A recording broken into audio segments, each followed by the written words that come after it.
Week 134, The Bridge Between Bias and Trust. With the gift of a week between topics, let's use this time to build a bridge between our last topic and our next one, bias and trust.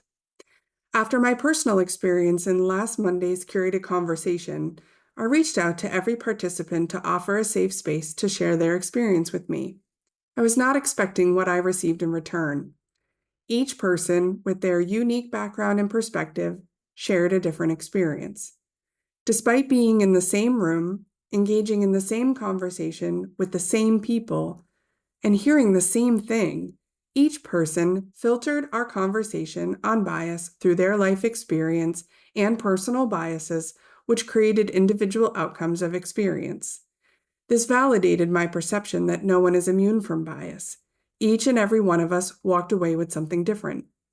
Trust is the key to bridging these gaps and encouraging open and honest communication.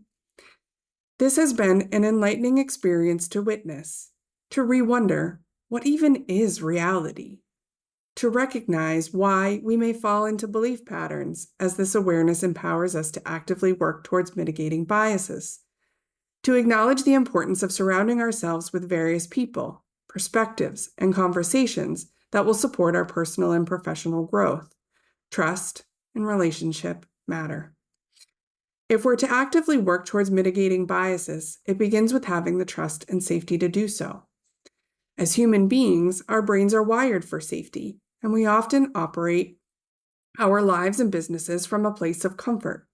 Doing so can create feelings of sameness or feeling stuck. Instead of operating from comfort, build trust and relationships with others. Begin building the foundation of a safe place to do and say hard things. Experience things outside of your comfort zone and begin sharing them from a place of vulnerability. Begin to open yourselves up to judgment and discernment. That's where the magic begins. By practicing this regularly, our brains learn that it's okay to stretch our comfort zone, to speak when our voices tremble, and to share our perspectives out loud.